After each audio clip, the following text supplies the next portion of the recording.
Homogeneous differential equations ని నేర్చుకునే ముందు వేరియబుల్ సెపరబుల్ మెథడ్ కంప్లీట్ చేసుకోకుండా ఈ మెథడ్లోకి రామాకండి. అన్లెస్ మీకు వేరియబుల్ సెపరబుల్ మెథడ్ ప్రాపర్లీ వస్తే తప్ప హోమోజీనియస్ మెథడ్ని అప్లై చేయడం రాదు. యాక్చువల్లీ వర్కింగ్ ప్రొసీజర్లో కనుక వెళ్ళినట్టయితే ఫస్ట్ 2 స్టెప్స్ మాత్రమే, దట్ ఈస్ హోమోజీనియస్ డిఫరెన్షియల్ ఈక్వేషన్స్ని ఐడెంటిఫై చేయడం, నెక్స్ట్ వాటిల్ని వేరియబుల్ సెపరబుల్ మెథడ్లోకి కన్వర్ట్ చేసుకోవడం దాకే దీంట్లో కొత్తగా నేర్చుకునేది. రిమైనింగ్ పార్ట్ అంతా కూడా మనం already previous step, that is variable separable మెథడ్ని యూజ్ చేసి డిఫరెన్షియల్ ఈక్వేషన్స్ని సాల్వ్ ఎలా చేయొచ్చు అనేది దాంట్లో చూసాం. అదే పార్ట్ అక్కడ కంటిన్యూ అవుతుంది. ఓకేనా? నా హోమోజీనియస్ డిఫరెన్షియల్ ఈక్వేషన్స్ వచ్చేటప్పటికల్లా ఫస్ట్ అసలు అంటే ఏంటి, వాటిల్ని ఐడెంటిఫికేషన్ ఎలా చేయాలి అండ్ వర్కింగ్ ప్రొసీజర్ ఎలా ఉంటుంది, దీన్ని ఈరోజు క్లాస్ సెషన్లో చూద్దాం. సో దీంట్లో హోమోజీనియస్ డిఫరెన్షియల్ ఈక్వేషన్స్ వచ్చేటప్పటికల్లా ఏ ఈక్వేషన్స్ అయితే dy by dx is equal to some f of xy divided by g of xy, that is nothing but రెండు ఫంక్షన్స్ ఉంటాయి, both will be the functions in x comma y అయి ఉంటాయి, such that దీంట్లో f of xy and g of xy both the functions యొక్క every term కూడా it should be of the same degree అయి ఉండాలి. అలా same degree అయితే అటువంటి వాటిల్ని మనం హోమోజీనియస్ డిఫరెన్షియల్ ఈక్వేషన్స్ అంటాం. అండ్ దెన్ మనం ఇప్పుడు అప్లై చేసే ప్రొసీజర్ అటువంటి డిఫరెన్షియల్ ఈక్వేషన్స్ కి అప్లై అవుతుంది. ఎగ్జాంపుల్ చూసుకున్నట్టయితే for an example dy by dx is equal to equation observe చేయండి, that is nothing but dy by dx is equal to x cube plus x square y divided by y cube plus xy square అన్నాడు. Now each term కనుక తీసుకున్నట్టయితే x cube దీని యొక్క degree 3, next x square into y పవర్లో ఏమీ లేదు అంటే 1 ఉన్నట్టు. సో 2 + 1 వచ్చేటప్పటికల్లా ఇది మొత్తం ఒకటే టర్మ్ కాబట్టి 2 + 1 3, అంటే దీంట్లో ప్రతి టర్మ్ కూడా డిగ్రీ 3లో ప్రజెంట్ అయి ఉంది. అలాగే డినామినేటర్లో చూసుకున్నట్టయితే y cube that is degree 3, x y square 1 + 2 it is also again degree 3, అంటే ఈ ఈక్వేషన్లో ఎవ్రీ టర్మ్ కూడా డిగ్రీ 3లో ప్రజెంట్ అయి ఉంది కాబట్టి ఇటువంటి ఈక్వేషన్స్ని మనం హోమోజీనియస్ డిఫరెన్షియల్ ఈక్వేషన్స్ కింద సాల్వ్ చేయొచ్చు. క్లారిటీ వచ్చిందా? కాబట్టి హోమోజీనియస్ డిఫరెన్షియల్ ఈక్వేషన్స్ వచ్చేటప్పటికల్లా ఏ డిఫరెన్షియల్ ఈక్వేషన్స్లో అయితే ప్రతి ఫంక్షన్లో ఉన్న ప్రతి టర్మ్ కూడా సేమ్ డిగ్రీలో ప్రజెంట్ అయి ఉంటుందో అటువంటి వాటిని మనం హోమోజీనియస్ డిఫరెన్షియల్ ఈక్వేషన్స్ అంటాం. ఓకేనా? అదే దీంట్లో డిఫరెంట్ డిగ్రీ ఉన్న వాటిని నాన్ హోమోజీనియస్ డిఫరెన్షియల్ ఈక్వేషన్స్ అంటారు. అది మనం నెక్స్ట్ ప్రొసీజర్లో చూస్తాం. ఓకేనా? Now once differential equations homogeneous and correspondingly degree మీరు ఐడెంటిఫికేషన్ చేసిన తర్వాత దీని వర్కింగ్ ప్రొసీజర్లో అయితే కనుక వర్కింగ్ ప్రొసీజర్లో మనకు మెయిన్గా 4 స్టెప్స్ వస్తాయి. ఫస్ట్ది y is equal to vx, అంటే y అనే వేరియబుల్ని కొత్త వేరియబుల్ vతో సబ్స్టిట్యూట్ చేస్తాం. ఎప్పుడైతే y v కింద మారిపోయిందో dy by dx కూడా dv by dx కింద మారాలి కాబట్టి కరస్పాండింగ్ మీకు ఇచ్చిన డిఫరెన్షియల్ ఈక్వేషన్ మొత్తాన్ని కూడా dv by dx లోకి కన్వర్ట్ చేసేసుకుంటారు. ఎప్పుడైతే మీరు కన్వర్ట్ చేస్తారో then homogeneous differential equation applicable for the variable separable మెథడ్లోకి మారుతుంది.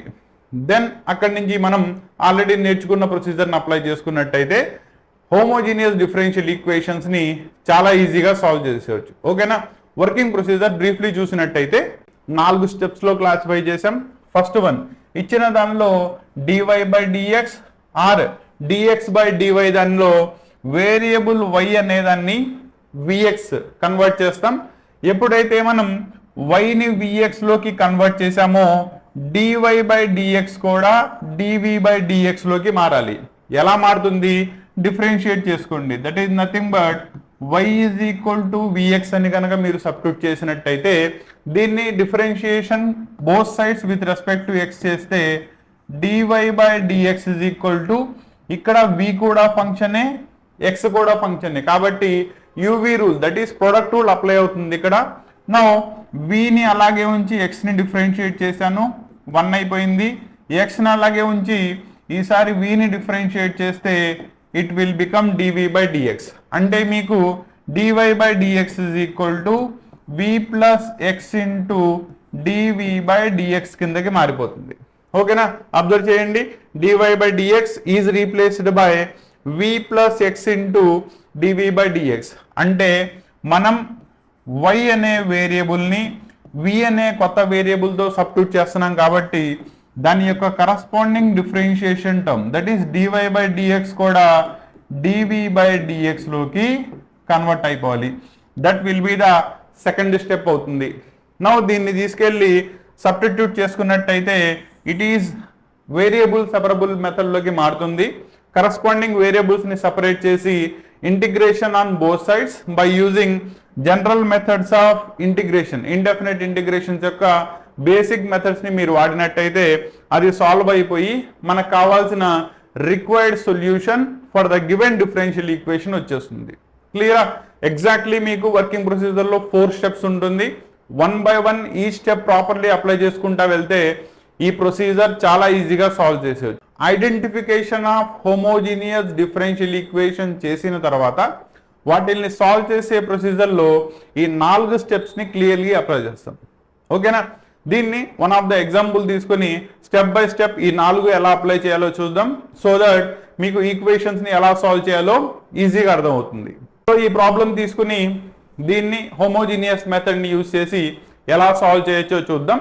1 by 1 ప్రొసీజర్ చూడండి. ఫస్ట్ వన్ ఐడెంటిఫికేషన్ చేయాలి కాబట్టి డివై బై డిఎక్స్ ని సపరేట్ చేయండి.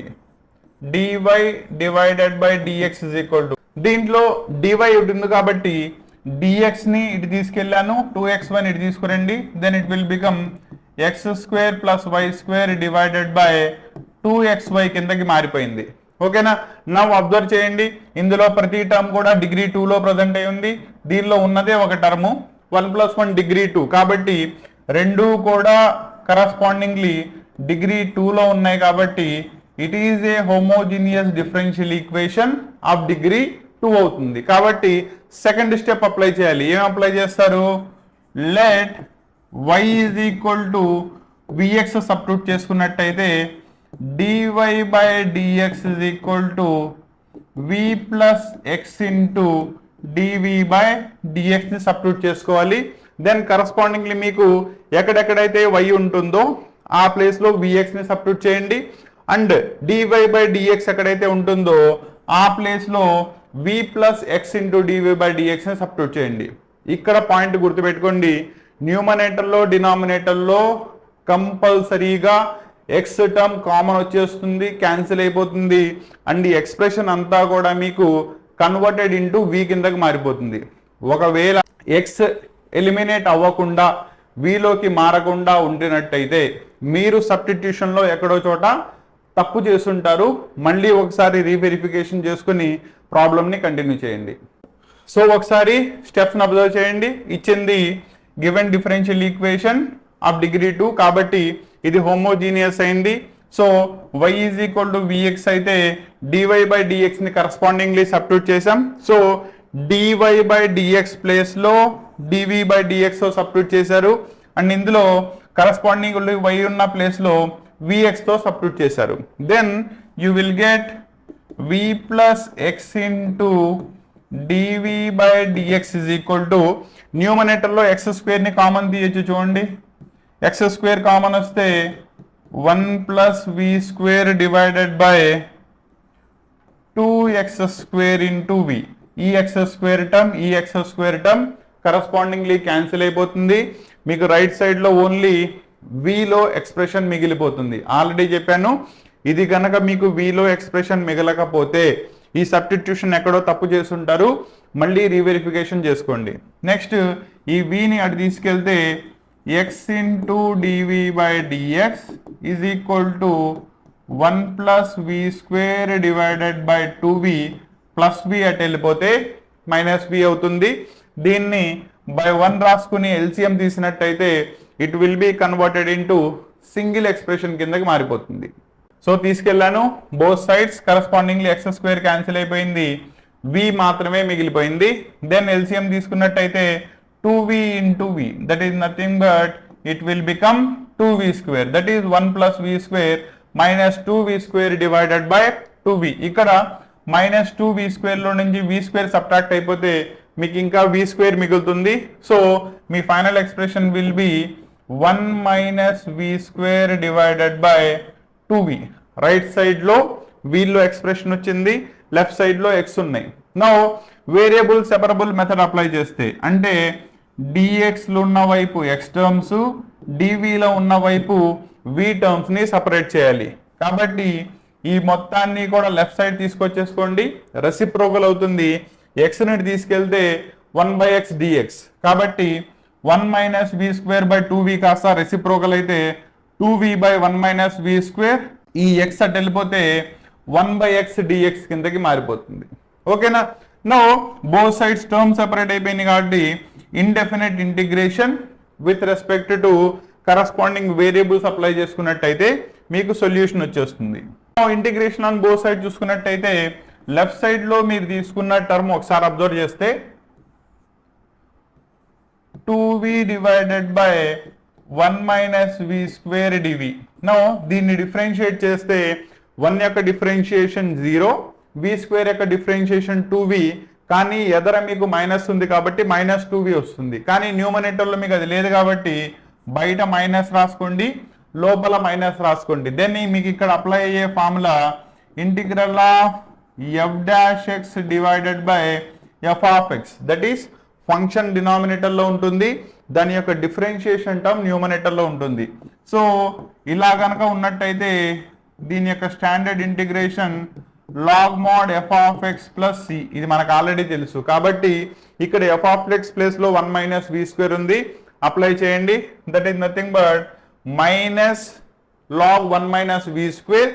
Constant of integration log c ని రాసుకున్నట్టయితే రైట్ సైడ్ లో integration of 1/x, that is nothing but log mod x అవుతుంది. నౌ ఇక్కడ లెఫ్ట్ సైడ్ లో తీసుకుంటే మీరు it is log a minus log b form లో ఉంది, దీన్ని నేను log a బై b అని రాసుకోవచ్చు. కాబట్టి a ప్లేస్ లో c ఉంది, b ప్లేస్ లో 1 మైనస్ v స్క్వేర్ ఉంది.